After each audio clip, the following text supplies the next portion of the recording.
নমস্কার, আমার আপনজনেরা রুদ্রবার্তা আপনাদের সকলকে স্বাগত জানাই। রুদ্রপ্রসাদ ব্যানার্জি।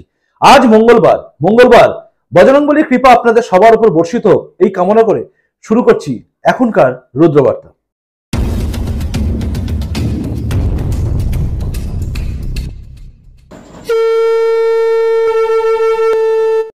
শুরুতেই বলেন আপনাদের রুদ্রবার্তা মানে কিন্তু আনকাট কিছু কথা, অবশ্যই যুক্তি সহকারে। নরেন্দ্র মোদী অর্থাৎ আমাদের দেশের প্রধানমন্ত্রী সামান্য চাওলা থেকে উঠে আসা একজন সংগঠক, একজন রাষ্ট্রীয় স্বয়ংসেবক সংঘের স্বয়ংসেবক, যিনি মাটিটা জানেন, মাটির কথা বোঝেন, মাটির সঙ্গে থাকা সেই মানুষটা আজ দেশের প্রধানমন্ত্রী, যার দিকে তাকিয়ে আছে গোটা বিশ্ব এবং যাকে আটকানোর চেষ্টা করছে গোটা ভারতবর্ষের বিভিন্ন রাজনৈতিক দল। অবশ্যই আমাদের রাজ্যে তৃণমূল কংগ্রেস তার সঙ্গে আছে।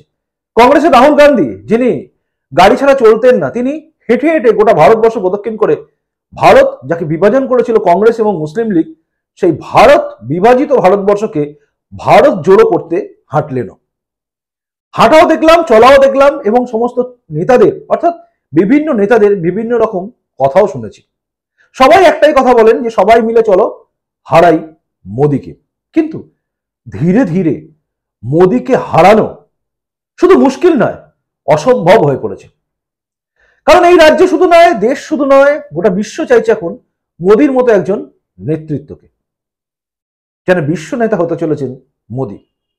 আসলে কেন বলছি আমি এসব কথা?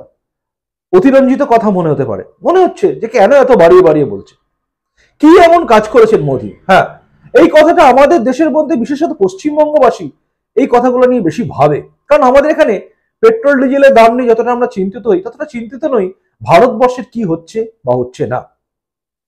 সেখানে দাঁড়িয়ে আমরা যদি ব্যক্তি স্বার্থের কথা ভাবি, তাহলে আমাদের কাছে মোদী বড় কথা নয়, বড় কথা হচ্ছে পেট্রোল ডিজেলের দাম কতটা কমছে, কতটা বাড়ছে। তাও যদি সার্বিকভাবে ভাবি, তাহলে মোদী দাম কমাচ্ছে কিন্তু এই রাজ্যের মমতা দাম কমাচ্ছে না। সেটা নিয়ে আমরা ভাবি না, কারণ আমরা অর্ধেক ভাবি না।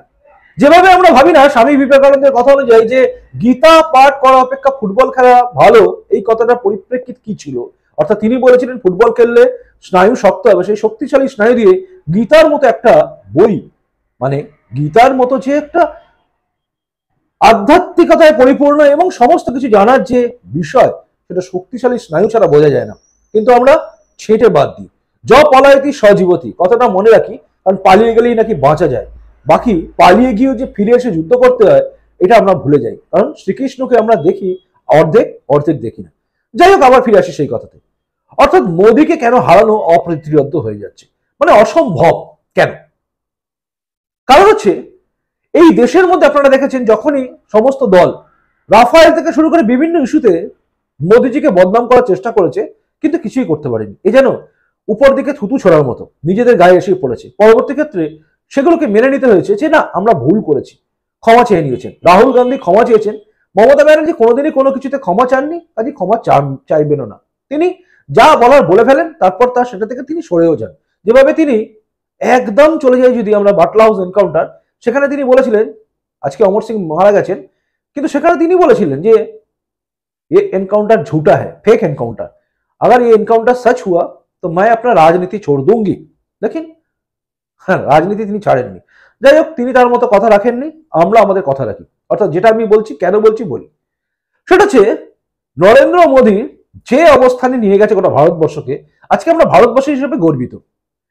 গতকাল ফিরে এলো এনডিআরএফ এর সেই টিম যারা গিয়েছিল তুর্কিতে। অর্থাৎ যে দেশটা ভারতবর্ষের ক্ষতি সবসময় চেয়েছে, যখনই বলেছে, মুখ খুলেছে, তখনই ভারতের বিরুদ্ধে মুখ খুলেছে। সে কাশ্মীর ইস্যু হোক, মানে 370 ধারা বিলুপ্ত হোক, বা ভূমিকম্প হোক, বা আমাদের এখানে প্রবল জলস্রোতে ভেসে যাক, সবকিছু দুটো বেলায় তারা মুখ খুলেছেন। কখনো বলেছেন কি ঠাকুরকে ডাকো তোমরা, যে তোমাদের ওখানে ঠাকুরকে মন্দিরকেই ভেঙে দিচ্ছে, মনে আছে নিশ্চয়ই। যাই হোক, সে কথা যাচ্ছি না। আবারও যখন ভারতবর্ষে কিছু হয়, পাকিস্তানের সমর্থন করে এবং সবসময় তারা চায় ভারত বিরোধী কথা বলতে। কিন্তু যেই মুহূর্তে তুর্কিতে ভয়াবহ ভূমিকম্প হলো, সবার আগে ভারতবর্ষ থেকে পৌঁছে গেল অপারেশন দোস্ত। অর্থাৎ বন্ধুকে বিপদের দিনেই সাহায্য যে করে, সেই হচ্ছে বন্ধু। এটা আমি মেনে চলি, এটা সবাই মেনে চলে।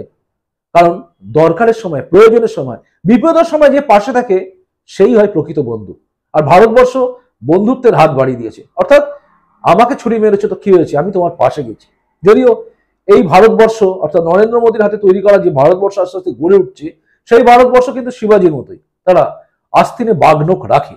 আফজল খানের সঙ্গে কোলাকুলি করতে যেতে পারে কিন্তু বাগনখ সঙ্গে থাকে। এনডিআরএফ টিমকে আমাদের পাঠানো হয়েছিল, এনডিআরএফ টিম সেখানে গেছে এবং গিয়ে কাজ করে এসছে। সেই এনডিআরএফ টিমের কাজের জন্য তুর্কির যে সরকার আছে তারা পর্যন্ত প্রশংসা করেছে এবং তারাও স্বীকার করেছে হ্যাঁ এরা দোস্ত, অর্থাৎ বিপদে পাশে এসছে।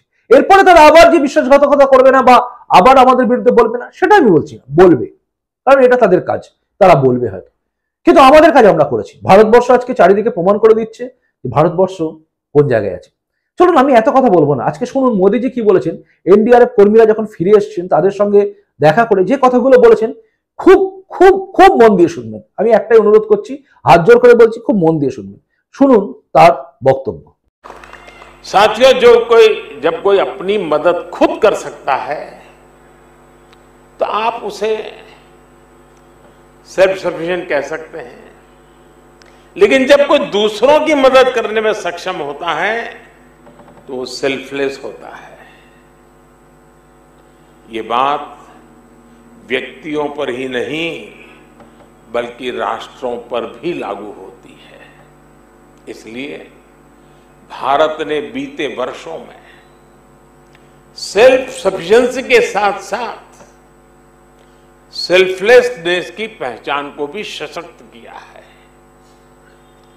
तिरंगा लेकर हम जहां भी पहुंचते हैं वहां एक आश्वासन मिल जाता है कि अब भारत की टीमें आ चुकी है, तो हालात ठीक होना शुरू हो जाएंगे। और जो सीरिया का उदाहरण बताया कि जो बक्से में जो ध्वज लगा था, बक्सा उल्टा था तो ऑरेंज कलर नीचे था, केसरिया रंग नीचे था, तो वहां के नागरिक ने उसको ठीक कर करके और गर्व से कहा कि मैं हिंदुस्तान के प्रति आदर से धन्यवाद करता हूं। तिरंगे की यही भूमिका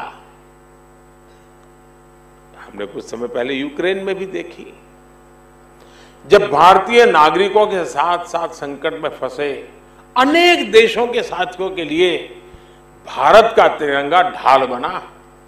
ऑपरेशन गंगा सबके लिए आशा बन करके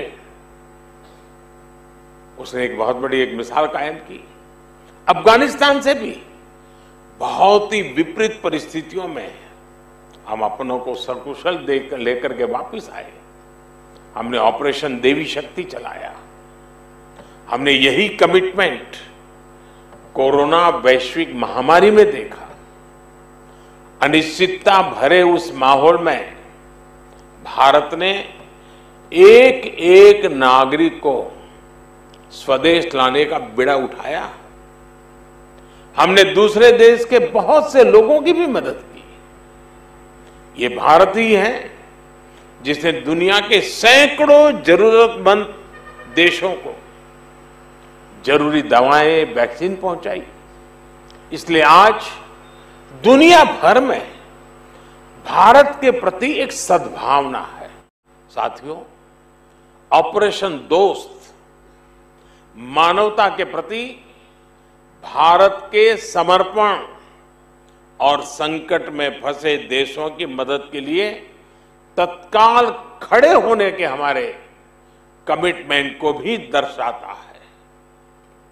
दुनिया में कहीं भी आपदा हो, भारत फर्स्ट रिस्पॉन्डर के रूप में तैयार मिलता है। नेपाल का भूकंप हो, मालदीव में, श्रीलंका में संकट आए हो, भारत सबसे पहले मदद के लिए आगे आया। अब तो भारत की सेनाओं के साथ साथ एनडीआरएफ पर भी देश के अलावा दूसरे देशों का भरोसा बढ़ता जा रहा है। मुझे खुशी है कि बीते वर्षों में एनडीआरएफ ने देश के लोगों में एक बहुत अच्छी साख बनाई है। देश के लोग आपको देखकर ही कहीं पर भी संकट की संभावना हो, साइक्लोन हो, जब जैसे ही आपको देखते हैं तो आप पर विश्वास करना शुरू कर देते हैं। आपकी बात मानना शुरू कर देते। संकट की किसी घड़ी में, चाहे वो साइक्लोन हो, बाढ़ हो या फिर भूकंप जैसी आपदा, जैसे ही एनडीआरएफ की वर्दी में आप और आपके साथी फील्ड पर पहुंचते हैं, लोगों की उम्मीद लौट आती है, विश्वास लौट आता है। ये अपने आप में बहुत बड़ी उपलब्धि है।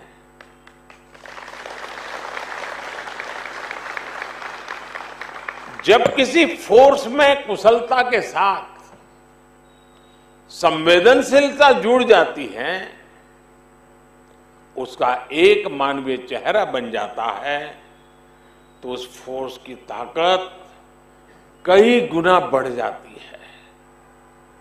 एनडीआरएफ की इसके लिए मैं विशेष रूप से प्रशंसा करूंगा।